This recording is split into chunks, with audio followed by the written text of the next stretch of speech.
ஒரு செய்தி ஒன்று வாசிச்சேங்க. 25 வருஷம் கெட்டு போகாத ஒரு பொருளை யுனைடெட் அரப் எமிரேட்ஸை சார்ந்த ஒரு நிறுவனம் கண்டுபிடிச்சிருக்காங்க. சூப்பரான செய்தி இல்லை? ஆனால் எந்த ஒரு பொருளை நம்ம சாப்பிட்றோம், அப்படி சாப்பிட்ட பொருள் ஜீரணிக்கணும் அப்படின்னா அந்த பொருள் உடனடியாக கெட்டு போகணும் அப்படிங்கிறது இயற்கையினுடைய நீதி. அந்த இயற்கை நீதியை கடந்து நம்ம ஒரு பொருளை கண்டுபிடிச்சிருக்கோம் அப்படிங்கிறது எவ்வளோ பெரிய ஒரு விஷயமாக இருக்கும் அப்படிங்கிறது காலங்கள் நமக்கு உணர்த்தும் சீக்கிரமாகவே. இந்த விஷயத்தை நான் ஏன் அரசியல் சதுரங்கத்தில் பேசுகிறேன் அப்படின்னா, சார் 25 வருஷம் கெட்டு போகாத பொருளை, உணவுப் பொருளை கண்டுபிடிச்ச நம்மளால் 25 வருஷம் நமக்காக நல்லது செய்யக்கூடிய அரசியல் கட்சியை இன்னும் கண்டுபிடிக்க முடியலையே. 25 வருஷம் போகட்டும், 5 வருஷம் நமக்காக உழைக்கக்கூடிய ஒரு அரசியல் கட்சியை யாராவது பார்த்தீங்கன்னா தயவு செஞ்சு சீக்கிரம் கண்டுபிடிச்சு சொல்லுங்கப்பா. இது ஆழமான அரசியல் சதுரங்கம்.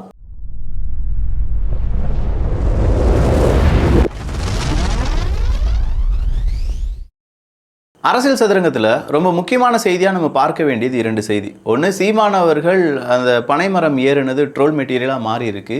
இன்னொன்று, ஏடிஜிபி அரெஸ்ட் செய்யப்பட்டிருக்கிறார் அப்படிங்கிறது தான். ஆள் கடத்தல் வழக்கில் ஏடிஜிபி காக்கி சீருடையில் நீதிமன்றத்தில் சிறைக்கு அனுப்பப்பட்டுள்ளார். டிஜிபி சங்கர்ஜிவால் வழக்கறிஞர்களுடன் ஆலோசனை நடத்துகிறார். எந்த கொம்பனாலும் குறை சொல்ல முடியாத ஆட்சி, சட்ட ஒழுங்கு சூப்பர் அப்படின்னு சொல்லி நிறைய பேர் கருத்தை தெரிவிச்சிருக்காங்க. இந்த கருத்தை தெரிவித்தது இடும்பவனம் கார்த்திக் அவர்களாக இருந்தாலும் இதே கருத்தை நான் நிறைய பேருடைய அக்கௌண்ட்டில் பார்த்தேன். ஸோ இந்த இடத்துல எல்லாரும் சொல்ல வருவது என்னென்னா, சட்ட ஒழுங்கு சூப்பராக இருக்குன்னு சொல்கிறீங்களே, ஏடிஜிபி ஒரு ஆள் கடத்தல் வழக்கில் அரெஸ்ட் செய்யப்படுகிறார் அப்படிங்கிறதும் இன்னைக்கு நீதிமன்றம் ஒரு செமையான கேள்விகளை கேட்டிருந்தது. எம்எல்ஏ பூவை ஜெகன்மூர்த்தியை பார்த்து 200லேருந்து ஒரு 300 பேரை நீங்கள் நீதிமன்றத்துக்குள்ளே கூப்பிட்டு வந்துட்டீங்கன்னா இங்கே இருக்கக்கூடிய நீதிபதிகள் பயந்துருவாங்கன்னு நீங்கள் நினச்சிங்களா? அப்படிலாம் பயப்படுற நீதிபதிகள்லாம் இங்கே இல்லைங்க. நீதிமன்றம் நினச்சிருந்துச்சுன்னா உங்களை 10 நிமிஷத்தில் அரெஸ்ட் பண்ணியிருப்போம். ஆனால் என்ன, நீங்கள் மக்களுக்காக தேர்ந்தெடுக்கப்பட்டிருக்கீங்க, மக்கள் உங்களை தேர்ந்தெடுத்திருக்காங்க. கட்ட பஞ்சாயத்து செய்கிறதுக்காக மக்கள் உங்களை தேர்ந்தெடுத்தாங்க. சட்டப்படி என்ன நடக்கணுமோ, என்ன விசாரணை செய்யப்படுமோ அது செய்யப்படும் அப்படின்னு சொல்லி பூவை ஜெகன்மூர்த்தி அவர்களை பார்த்து நம்முடைய நீதிமன்றத்தினுடைய நீதியரசர்கள் சொன்ன இந்த வார்த்தை இருக்குது பார்த்தீங்களா? ஏகப்பட்ட இடத்துல சட்ட ஒழுங்கு சீர்கெட்டு தான் இருக்குது அப்படிங்கிறத நீதிமன்றங்களே ஒத்துக்கொள்கின்றன. ஆனால் என்ன, நம்ம அரசியல்வாதிகளுக்கு தான் இல்லை சட்ட ஒழுங்குலாம் சிறப்பாக இருக்குது அப்படின்னு சொல்லி நம்மளை நம்ப வைக்கிறதுக்கான அந்த ஒரு அஜெண்டா கொடுக்கப்பட்டிருக்கிறது. மக்களாகிய நீங்கள் ஒரு விஷயத்தை மட்டும் யோசிச்சு பாருங்களேன். இன்றைக்கி 80 வயது மூதாட்டி ஒருத்தவங்களை வாக்கிங் போயிருக்காங்க, ஒருத்தன் பாலியல் வன்புணர்வு செய்கிறான், கத்துறதுக்கு முயன்ற போது அந்த பாட்டியினுடைய வாயில் மண்ணள்ளி போட்டிருக்கான். கயவர்கள் நிறைந்த பூமியா, இல்லை கஞ்சா நிறைந்த பூமியா, இல்லை போதைப் பொருளால் இப்படி இளைஞர்கள் ரொம்ப கட்டவிழ்க்கப்பட்டிருக்கிறார்களா அப்படிங்கிற ஒரு கேள்வி எல்லாமே நமக்கு வருது. இந்த உலகத்தில் நீங்கள் யாருக்காவது விஷ் பண்ணணும், அதுவும் குறிப்பாக மாணவ மாணவிகளுக்கு விஷ் பண்ணணும்னா தயவு செஞ்சு ஒரு விஷ் மட்டும் பண்ணுங்க. ஐயா ராசாக்களா, போதைப் பொருளுக்கு மட்டும் அடிமையாகிறாதீங்க. உங்களை சுற்றி ஈஸியாக கிடைக்கக்கூடிய ஒரு பொருளை அது மாறிடுச்சு, அதுலேருந்து கொஞ்சம் விலகியே இருங்கள் அப்படிங்கிறது தான். ஸோ இந்த போதைப் பொருள் ரொம்ப ஈஸியாக கிடைச்சிருச்சு அப்படிங்கிறது யாருடைய தவறு? மாணவ மாணவிகளுடைய தவறா, இல்லை அதை தடுக்க நினைக்காமல் இருக்கக்கூடிய, இல்லை தடுத்தும் ரொம்ப பெரிய அளவில் வந்துட்டே இருக்குது அப்படின்னு சொல்லக்கூடிய காவல்துறையினுடைய தவறா? காவல்துறை அதிகாரிகளுக்கு எல்லாமே தெரியும். நம்ம வீட்டில் என்ன நடந்துகிட்ருக்கு, நம்ம தெருவில் என்ன நடந்துகிட்ருக்கு, தெருவை சுற்றி நம்ம ஊரில் என்ன நடந்துகிட்ருக்கு அப்படிங்கிறது எல்லாத்தையுமே காவல்துறை கண்காணிப்பு எல்லாமே கண்காணிச்சுட்டு தான் இருக்காங்க. காவல்துறை அதிகாரிகள் மட்டும் கிடையாதுங்க, இன்டெலிஜென்ஸ் ஆஃபீஸர்ஸ் இருக்காங்க, அது கூடவே அரசியல் வட்டாரங்கள் இருக்காங்க, காவல்துறைக்கு செய்தி சேகரிக்கக்கூடிய நபர்கள் இருக்காங்க, நிருபர்கள் இருக்காங்க. இவங்களை மீறி இந்த போதைப் பொருள் வளர்ந்திருக்கும் அப்படின்னு யாராவது நம்மளை நம்ப சொல்கிறாங்க அப்படின்னு வச்சுக்கோங்களேன், நம்ம நம்பித்தான் ஆகணும். சாப்பாடு கிடைக்காதுன்னு சொல்லிடுவாங்க, பார்த்துக்கோங்க. சரி, இன்னைக்கு கோயம்புத்தூரில் ஒரு பெரிய சம்பவம் என்னென்னா, கால்வாய் கட்டியிருக்காங்க, அந்த கால்வாய் சரியில்லைப்பா அப்படின்னு சொல்லி அங்கே இருக்கக்கூடிய மக்கள் சொல்கிறாங்க. அதனுடைய தரம் சரி கிடையாது அப்படின்னு சொல்லி மக்கள் சொல்வதோடு மட்டும் இல்லாமல் அதை இன்டர்நெட்லேயும் அங்கே இருக்கக்கூடிய எல்லா அரசு அதிகாரிகளுக்கும் ஒரு கம்ப்ளைண்ட்டாக கொடுக்குறாங்க. இந்த கால்வாயில் தண்ணீர் ஓடிச்சுன்னா நாளடைவில் இந்த கால்வாய் உடஞ்சி மறுபடியும் நாங்கள் கால்வாய் கட்ட வேண்டியதாக இருக்கும், எங்கள் வீட்டுக்கு முன்னாடி மறுபடியும் துர்நாற்றம் அடிக்க வேண்டியதாக இருக்கும். ஸோ தயவு செஞ்சு இந்த கால்வாயை மறுபடியும் நீங்கள் என்ன செய்யுங்க, விசாரித்த பிறகு தேவையான நடவடிக்கையை மேற்கொள்ளுங்கள் அப்படின்னு சொல்லி கொடுத்துருக்காங்க. உண்மையாக ஏதோ நல்ல அதிகாரிகள் இருந்திருக்காங்க, கால்வாய் சோதிச்சு பார்த்துருக்காங்க. 6 லட்சம் ரூபாய் மதிப்பீடு, சுத்தமாக ஸ்ட்ராங்கே கிடையாது. இந்த கால்வாய் இங்கே இருக்கிறதுக்கு பதில் இல்லாமையே இருக்கலாம், மறுபடியும் உடைத்து விட்டு புதிதாக கட்டுங்கள் அப்படின்னு சொல்லி இதை டெண்டர் எடுத்தவங்களுக்கு அந்த உத்தரவை பிறப்பித்திருக்கிறார்கள். இதுதான் வேணும், இதுதான் மக்களுக்கு தேவை. இதை தவிர வேற எதுவுமே மக்களுக்கு நல்லதை கொடுக்கவே கொடுக்காது. கொஞ்சம் யோசிச்சு பாருங்களேன். ஒரு ரோடு போடுவாங்க, ரோடு போட்டு அடுத்த நிமிஷத்தில் பள்ளம் தோண்டுவாங்க, பள்ளத்தை மூடின அடுத்த நிமிஷத்தில் மறுபடியும் ரோடு போடுவாங்க, இந்த பக்கம் பள்ளம் முடிஞ்ச உடனே அடுத்த பக்கம் பள்ளம் தோண்டுவாங்க. ஒரு கோஆர்டினேஷன் அப்படிங்கிறதே நம்முடைய அரசாங்க டிபார்ட்மெண்ட்டு இருக்கவே இருக்காது. ரோடு போடுறதுக்கு முன்னாடி அங்கே பைப்பை போடணுமா, பைப்பு போட்ட பைப்பை மூடணுமா, இன்னொரு பக்கத்தில் பைப்பு வரணுமா, இந்த ஒரு கோஆர்டினேஷன் இருந்துச்சுன்னா ரோடு நல்லா இருந்திருக்கும், பைப்பும் நல்லா இருந்திருக்கும். ரோடு யாரோ வந்து போட்டுட்டு போக பைப்பு இன்னும் போடலையே, தோண்டு ரோட்டை அப்படின்னு சொல்லி அந்த ரோட்டை தோண்டி அது மறுபடி குண்டும் குழியுமா மாறி எகைன் அங்கே தண்ணிலாம் தேங்கி, இது எல்லாமே இங்கே இருக்கக்கூடிய ஊழலை காண்பிக்கிறது. சரி, இந்த இடத்துல என்னைக்காவது யோசிச்சிருக்கீங்களா, ஏன் ஒரே நேரத்தில் வாட்டர் டிபார்ட்மெண்ட்டும் இல்லாட்டி இந்த ரோடும் ஒரே நேரத்தில் வந்து செய்ய மாட்டேங்காங்க அப்படின்னு சொல்லி கரெக்டாக 2 பேருமே ஒரே இடத்துல வந்து இங்கே வாட்டரில் இங்கே தண்ணி போகணும், இங்கே குழாய் வரணும், இங்கே ரோடு போடணும் அப்படிலாம் சொல்லி செஞ்சுட்டாங்கன்னா மறுபடி டெண்டர் கொடுக்க வேண்டிய தேவையே இருக்காதே. டெண்டர் கொடுக்கலனா எப்படி கமிஷன் அடிக்கிறது, கமிஷன் அடிக்கலைன்னா எப்படி கஜானா ஃபில் பண்ணுறது, ஏகப்பட்ட விஷயங்கள் இருக்குங்க அதுக்கு பின்னாடி. நானும் பல நாள் யோசிச்சிருக்கேன். நேற்று நல்லா இருந்த ரோடை இன்றைக்கி குண்டும் குழியுமாக மாற்றி வச்ச பிறகு எகெயின் அண்ட் எகெயின் இப்படியே ஒரு நிலைமை இருக்கிறது அப்படின்னா நாம் எங்கேயோ ஒரு இடத்துல தப்பு பண்ணுறோம் அப்படிங்கிறது தான் அர்த்தம். நம்ம வீடாக இருந்தாலுமே நம்ம அதுதானே சாப்பிட்றோம், சாப்பாடு செஞ்ச கொஞ்சம் நேரத்திலேயே கேஸை யாரும் ஆஃப் பண்ணுறாங்க, மறுபடியும் நான் கேஸை ஆன் பண்ணி சாப்பாடு செய்ய ட்ரை பண்ணுறேன், யாரும் ஆஃப் பண்ணிட்டு போகிறாங்க அப்படின்னா அங்கே பிரச்சனை ஆஃப் பண்ணுற அந்த கையை கண்டுபிடிக்கிறது தான். இங்கே இந்த சாலையை நம்ம யார் சாலையும் இல்லாட்டி இந்த மாதிரியான தண்ணீர் இல்லாட்டி ஸ்மார்ட் சிட்டி அப்படின்னு சொல்கிறாங்க. ஒரு கட்டத்துக்கு மேலே தோண்டக்கூடிய பள்ளங்களினுடைய எண்ணிக்கை அதிகமாகிட்டே இருக்குது. ஏன்னா டெண்டர்களுடைய எண்ணிக்கை அப்படி தான் அதிகமாகிட்டே இருக்கும்.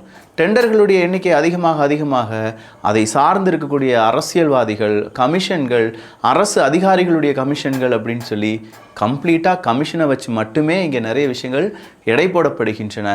அது எப்போது மாறப்போகிறது அப்படிங்கிறது தெரியலை. இதுக்கெல்லாம் ஒரு அப்ளிகேஷன், ஒரு ஸ்மார்ட் அப்ளிகேஷன்லாம் வந்துச்சுன்னா நல்லா இருக்கும்ல.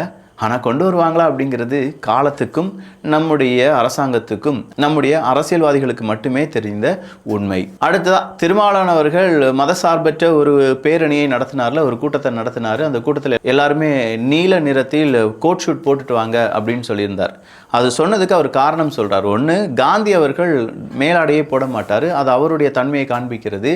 ஆனால் அம்பேத்கர் அவர்கள் நல்ல கோட் ஷூட்டுடன் தான் வருவார்.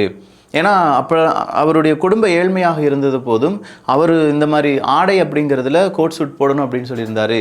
அதே மாதிரி உங்களை பார்க்க நான் ஆசைப்படுகிறேன், அதனால் கோட் சூட் போட வைக்கிறேன் அப்படின்னு சொன்னார். ஆனால் அதே மனுஷன் எஸ்சி இளைஞர்கள் இந்த மாதிரி சினிமாவுக்கு அடிமையாகி விடுவார்கள் அப்படின்னு சொல்லி ஒரு கூட்டம் சொல்லுதுன்னு சொல்லி எகெயின் இங்கே ஜாதிய ரீதியிலான அவருடைய கோட்பாட்டை நம்மால் பார்க்க முடிந்தது.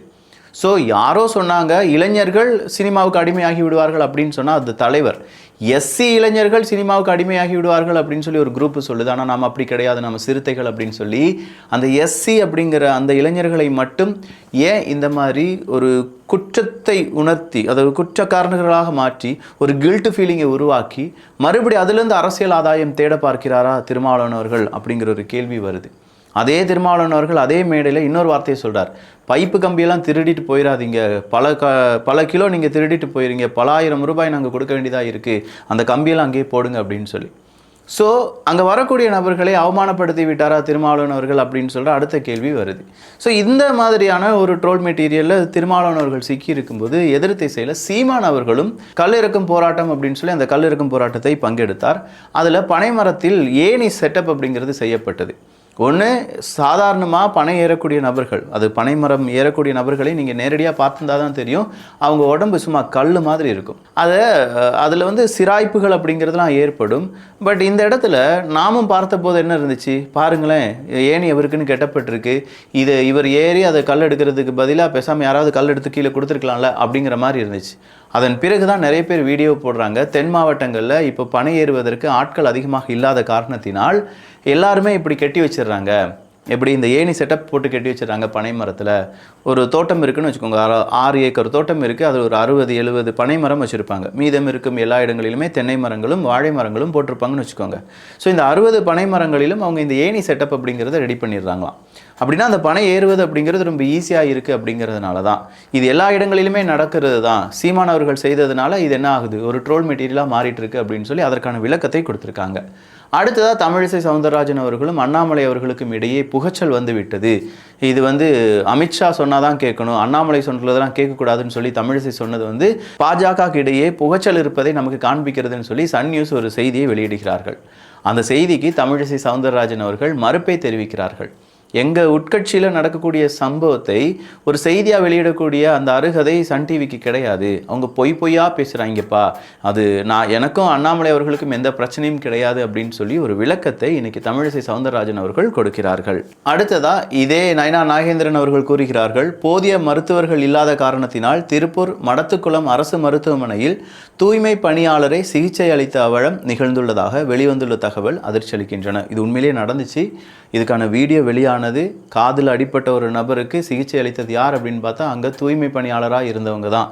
ஆல்ரெடி ஏகப்பட்ட கம்ப்ளைண்ட்ஸ் இருக்குது. நம்முடைய மருத்துவத்துறையில் போதுமான அளவுக்கு டாக்டர்ஸ் இல்லை. அதனால தான் கர்ப்பிணி பெண்களுடைய இறப்பு அப்படிங்கிறதெல்லாம் நடைபெறும்போது டாக்டர்ஸுக்கு எதிரான குரல் அப்படிங்கிறது அதிகமாக இப்போது சமீப காலத்தில் உயர்ந்து வருவதற்கான காரணம் பணிச்சுமை அப்படின்னு சொல்கிறாங்க.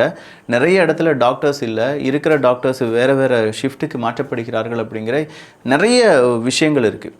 அதை இப்போ யாரும் கேள்வி கேட்டிருக்காங்க. இப்போதே பாஜகவினுடைய மாநில தலைவராக இருக்கக்கூடிய நயனா நாகேந்திரன் அவர்களும் கேள்வியாக கேட்டிருக்கிறார்கள். அடுத்ததாக வந்திருக்கக்கூடிய செய்தி, பாளையங்கோட்டையில் உதயநிதி ஸ்டாலின் அவர்கள் போட்டியிட வேண்டும் அப்படின்னு சொல்லி திமுகக்குள்ள, அதாவது திருநெல்வேலி திமுகவில் பல உரசல்கள் இருப்பதாகவும் அந்த உரசல்களை தீர்ப்பதற்கு உதயநிதி ஸ்டாலின் அவர்கள் அங்கே வந்தால் தான் முடியும் அப்படிங்கிற மாதிரியான ஒரு சின்ன குருவியார் செய்தி ஒன்று வெளியாகி இருக்கிறது. இது உண்மையா இல்லையா அப்படிங்கிறத இல்லை மக்கா திருநெல்வேலி நீங்கள் சொன்னாதான் சரியாக இருக்கும். நல்லதை பகிர்ந்து நல்ல சமுதாயத்தை உருவாக்குவோம். நன்றி, வணக்கம்.